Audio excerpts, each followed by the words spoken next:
So, some of you might be aware of some of the things that I've talked about and how they have affected Africa in general. Now, there's a passage by a Muslim scholar in the early days of Islam in about 1000 AD. And one of the things that he writes about the Nubians is a contract that was signed by the Nubians. Another thing that he writes about the Nubians is how there are two types of them in Egypt. And something that you will notice is that he separates the Nubians from the Beja. The couple pages that I'm showing here are written by Ahmad ibn Yahya in 898 AD. Now, we don't need to go through all of this. You can read it yourself if you really want to.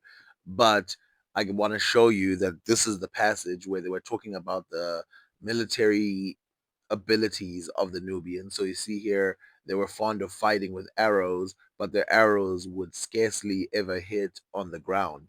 One day, they arrayed themselves against us, and we were desirous to carry the conflict with the sword, but they were too quick for us and shot their arrows, putting out our eyes. The eyes that were put out numbered 150. We at last thought that the best thing to do with such a people was to make peace. We could carry very little booty away from them, and their ability to inflict injury was great. Amir, however, refused to make peace with them and went on contending against them until he was dismissed and was succeeded by Abdullah ibn Sa'id ibn Abu Sar, who concluded peace with them. According to Al Waqidi Mura, blah, blah, blah, blah, blah, Al Kindi, who lost his eye in Nubia and thus became one eyed. Now, the next part can seem a little depressing because it's about slavery. And you can see here it says the legality of selling their children as slaves.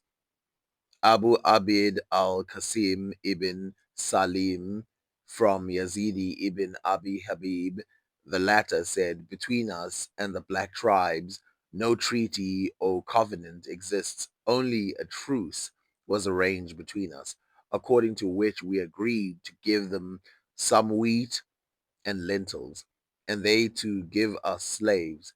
It is all right to buy their slaves from them or from others."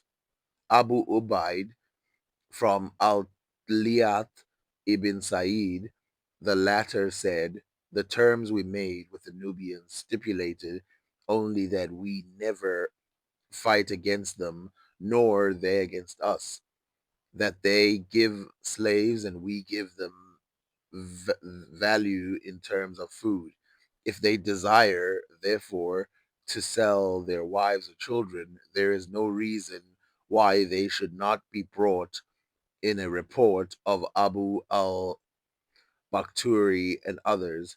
It is stated that Abdullah ibn Sa'id ibn Abi Sar made terms with the Nubians to the effect that they give 400 slaves per year, whom they shall bring forth, and for whom they shall receive food in exchange.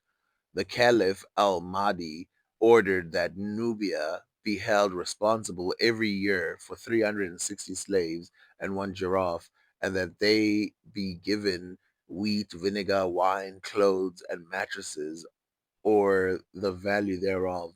The Nubians recently claimed that the tribute is not due on them every year, and that it was demanded from them in the Caliphate of Al Mahdi, at which time they told the Caliph that the tribute was a part of what they took as slaves from their enemies, and therefore they had, if they could not get enough slaves, to use their own children and offer them. Now, I want you to pause there for a second. So, what happened is the Nubians made a contract, and in the contract, it's they whoever they capture, they're gonna give. about 300 and something to the people who live in Lower Egypt, that what we call the northern parts of Egypt today, and that's what the contract said.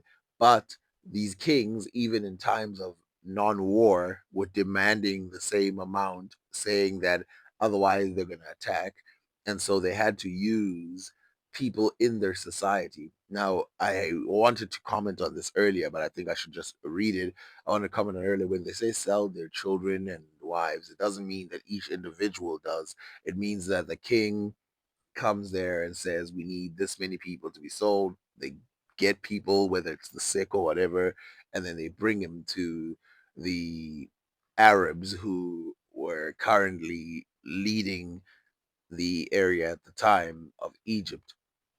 But there's more stuff in here about the Nubians that's interesting. This to me, that's just controversy. Doesn't it's not that big of an issue. And of course, everybody's talked about it. Slavery has existed in many different societies, blah blah blah blah blah.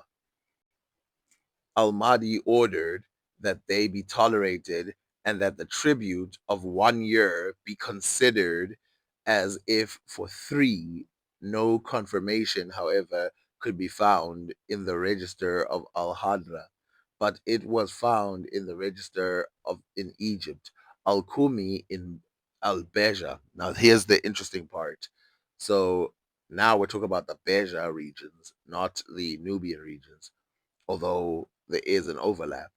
Al Mutawakil ordered one Muhammad ibn Abdallah, known as Al Kumi, to be sent and put in charge of Al Madin in Egypt. He also put in charge Al Kulzum, or the Suez, the road of Al Hajjaz, and the furnishing of guides to the Egyptians when on holy pilgrimage.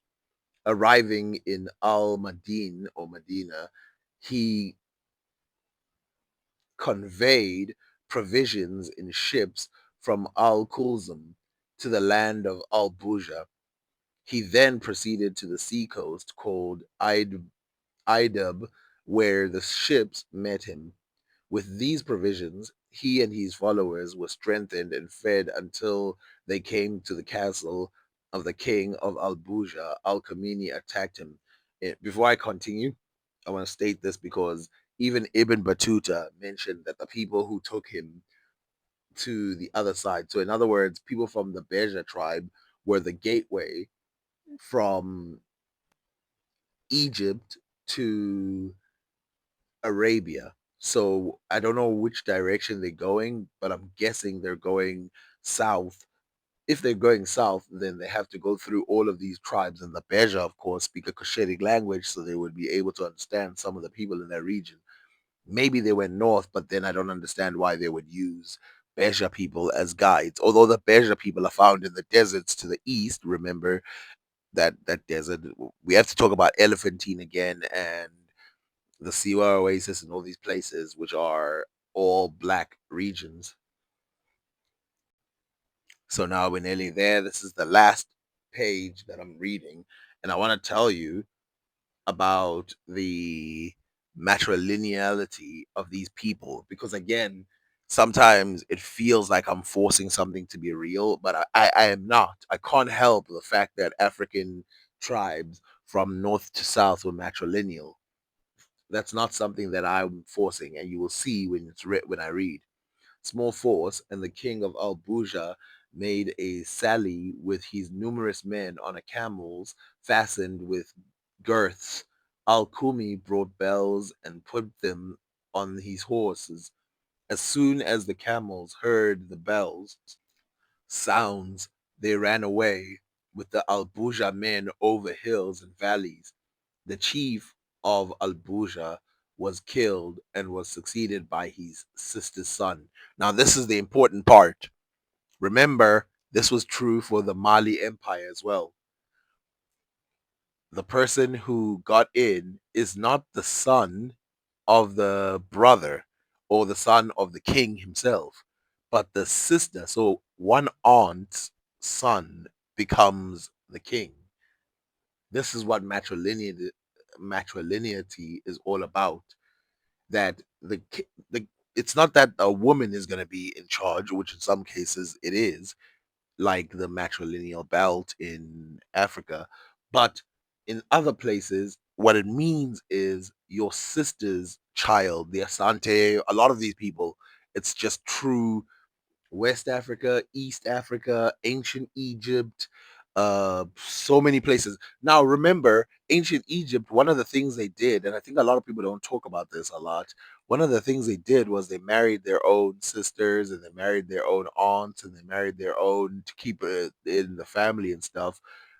And that's one of the ways that they went around this. So they were still choosing a female's relative to be the one who goes down the line in that succession.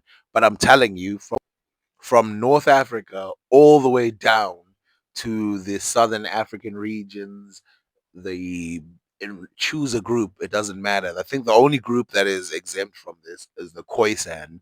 Every other group, if it's patriarchal in South Africa, in Africa, it's because they invented it independently. It's not because it's in Africa, it's despite the fact that it's in Africa.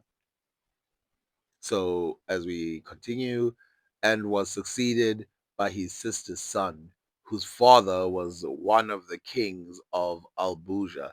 He sued for a truce, which Al Mutawikil granted only on condition that the chief should tread on his carpet. Accordingly, he came to Surama Raz and made terms in the year 241, agreeing to pay tribute in money and slaves.